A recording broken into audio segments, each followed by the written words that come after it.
Whereabouts of the kimchi. This is what happened. This is for real. So apparently what I did is I brought home a bin from our office full of, stuff. And I got halfway up the stairs and realized, oh, this kimchi's in here. And so up here in the globes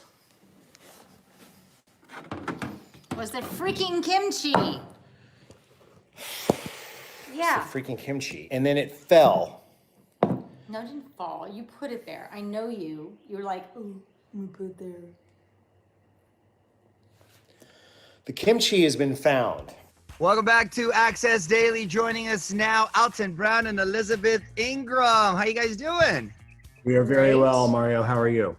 Doing well, thank you. Doing well. Are you coming to us from your kitchen? Yeah, this is our home just north of Atlanta, where we've been locked up for way too long. No, I'm kidding. We're having a wonderful time together. Actually, we're unlocked in Georgia. We I can was go. just gonna say, I heard Georgia was unlocked. Georgia looked like it was. I got Yeah. a bowling game in an hour. So, And tattoos in the afternoon. Yeah. Bowling is usually the mornings, but we switched it up true. We today for did you for you guys. guys. Yeah. You guys have been doing your cooking show, which has been so great. What are some tips we can take from y'all to learn? Well, the tip is that anybody with a phone can make a cooking show, and you probably should. It's funny. We've just been sharing stuff that we actually just cook at home without ever thinking about it, and we've actually surrounded ourselves here with some things that we've been making on a regular basis. Candied bacon, because everybody has bacon in the freezer. And Oh my God, candy bacon sounds amazing. Well, it's almost like my fern. If I put it in the background, it's like you got ferns and I've got candied bacon. It's like when you want a candy bar, but yeah, it's nothing but bacon cooked with it is protein and sugar at the same time. Yes. And a lot of the good pepper. things. And Elizabeth's been putting everything into the food processor that she can get her hands on. And It's like you think we don't have teeth. We do. Like, everything I we're make not, is. we're not that senior I know. yet, but she started making this dish on Quarantine Kitchen, our YouTube show that just started out of literally nowhere. And so she was going to make another batch today because it's Monday, and that's how we sort out our food now. Now we know what day it is. But By what food we're making. Yeah. Well, before we get to Quarantine Kitchen, I want to get to that. And thank goodness that bacon looks that. I always say bacon is the candy of meat. We should celebrate it any way we can. Yes, get in there. I wanted to ask you guys, because you've been married, about a year and a half? So still sort of newlyweds, but now being quarantined together, you really get to know each other quite well, right? We've been now married 18 years. Right. Because of quarantine time. So yes, we've been taking on a lot of couple projects to keep kind of the team spirit going. We've been playing a lot of music. Elizabeth's taking bass lessons. So we do that a lot, and we cook a lot. And I actually never knew before this that my wife was an excellent cook, because I never let her cook anything until now. I was never home. I think is part That's of true. why. That's true. Yeah. Because you're busy. Not home. So that's been happening. Yeah. So like most couples, you've got to find a way to make the best of the situation. And we're both really homebodies, I think. Then it works out. Headphones. Both put our headphones on as like going to our own. And we throw darts at the dogs, and that's fun. And Hang on, bring the dogs in there. Your dogs have become quite a star. People are I don't loving ever- them.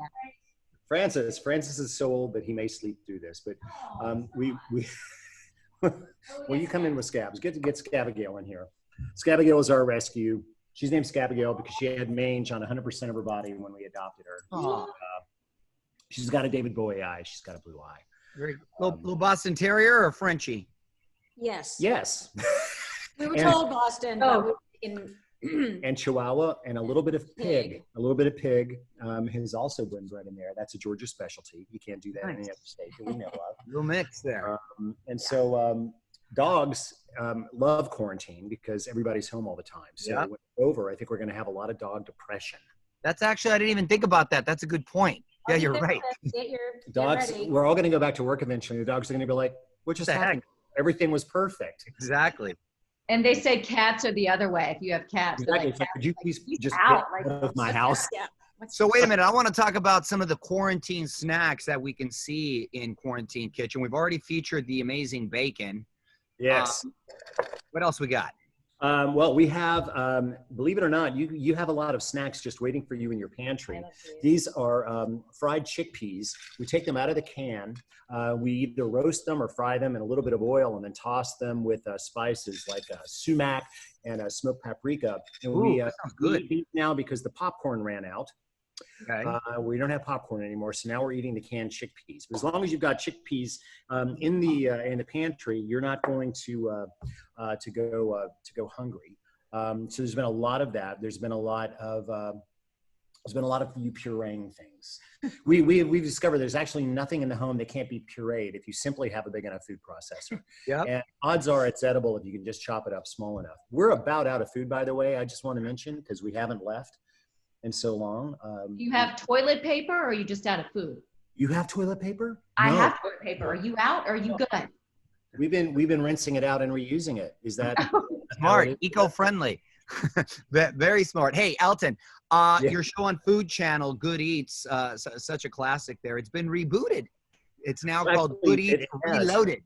Well, we have two series now. We've got Good Eats The Return, which are the brand new shows, and Good Eats Reloaded, which is where I go back into an old episode and basically remake it. So they're about 70% new.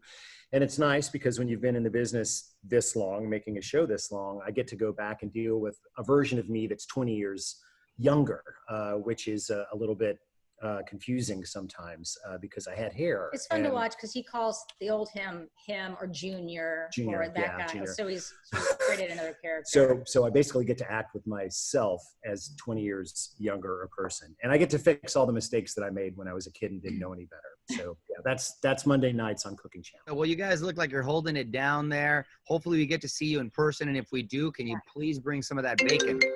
Oh, And somebody's phone's ringing, which is the cool thing about Zooming. What's going on here? Hold on a sec. Sorry about that. Okay, as I was saying, hopefully we'll see you in person next time. Please bring that that bacon and you know, And the chickpeas. yeah, there you go. And the chickpeas. I'm all about the snacks. And listen, be sure to check out Good Eats Reloaded Mondays on the Cooking Channel and Quarantine Kitchen anytime on YouTube. Thank you so much for joining us. Thanks, guys. Have a great afternoon, guys.